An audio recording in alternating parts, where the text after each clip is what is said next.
$200,000 cash in the bank from one launch. And this individual reaches out to us and says, okay, I just had an incredible launch. I've never had that much money coming in 1 month. What the heck am I supposed to do? I don't want to make the bad choice. I don't want to make a bad decision. My name is Amber Duggar, founder of Profit for Keeps. And in today's video, we're going to be talking about 3 key financial metrics for profitable businesses and really what it is that you want to be doing when you do receive this influx in cash.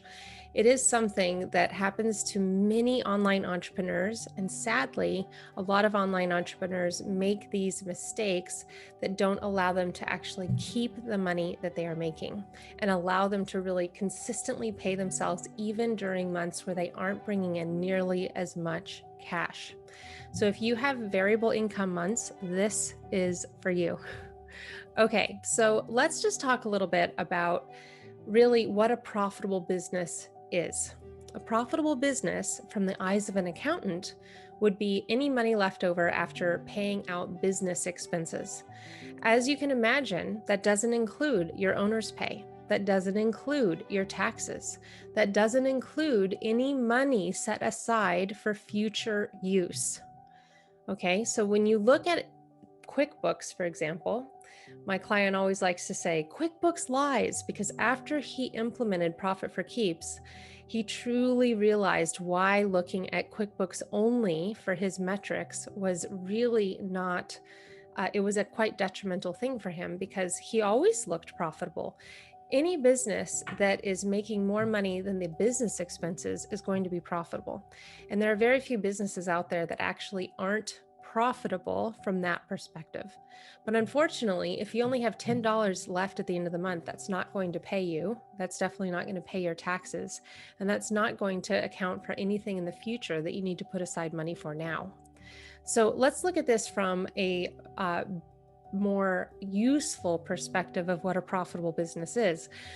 A profitable business that is truly sustainable is making enough money to not only be able to cover your business expenses, but be able to also invest in itself, invest in the business, invest in future staff, be able to pay yourself consistently every month, and to be able to always accumulating wealth in both business and in personal. So why I won't be mentioning the P&L, the balance sheet, and the statement of cash flows is that's all looking just from the perspective that I originally shared about what profitability is, looking at the amount of money coming in and the expenses going out. That's not helpful as a CEO to look at your numbers. So what is helpful? Well, the very first thing, the first key metric that I want to talk about is your current revenue goal.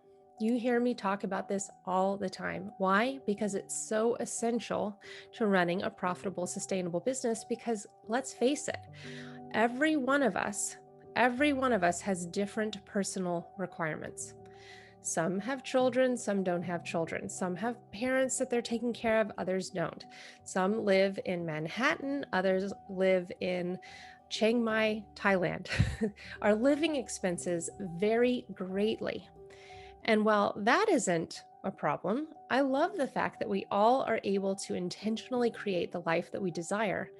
That said, that all requires different amounts of money. And so by having generic revenue goals, it's a detriment to you. It's a detriment to your family. It's a detriment to your staff. It's a detriment to everyone around you because it is not hitting the mark. So the very first metric you want to know is what your current revenue goal is. That current revenue goal is going to allow you to pay yourself consistently. It's going to allow you to pay your taxes. It's going to allow you to be intentionally profitable and really ensure that your business is running with that alignment where your business is able to say, okay, if we hit our goals, we're going to definitely exceed our revenue goal, and that's a profitable, sustainable business. But we're looking at everything. We're looking at our personal, we're looking at our business expenses, we're looking at all the current things that are happening and making sure that our revenue goal incorporates all of that. So the second key metric and make sure you're writing this down. The first one was current revenue goal. So in case you need to catch up, first one is revenue goal. The second one is your average revenue goal for staffing needs over the next 6 to 12 months. For anyone here that's doing launch cycling, anyone here that is learning a method in which you are going live 6 to 8 times a year, this is essential to know when you plan to be bringing on additional staff. It is, and of course, your revenue goal is going to go up, right? When you have additional staff come in, that increases your business expenses. You don't want to necessarily pay yourself less, so you now are going to increase the amount of revenue that's required. Now, there's a couple of ways to do this. You can either be going along, putting that additional money aside so that you have a 3 to 6 month kind of reserve or savings for that new staff to come in.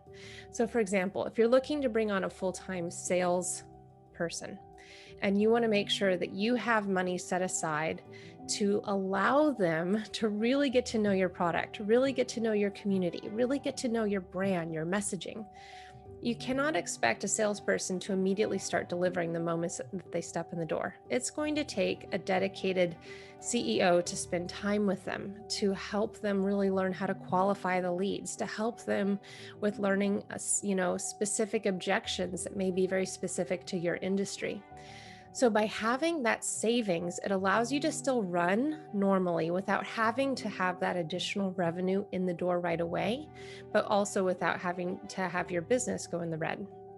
So your average revenue goal for staffing needs over the next 6 to 12 months. The third thing that you want is revenue averages. Now, I always talk about not looking backwards. This is the one case where you want to look backwards, and here's why.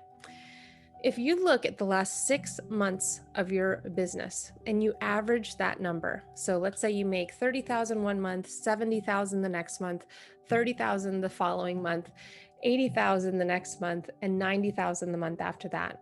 You want to average those 6 months so that you can have an idea of what your business has so far been bringing in. This can be really helpful if you are, for example, exceeding your revenue goal with current staffing.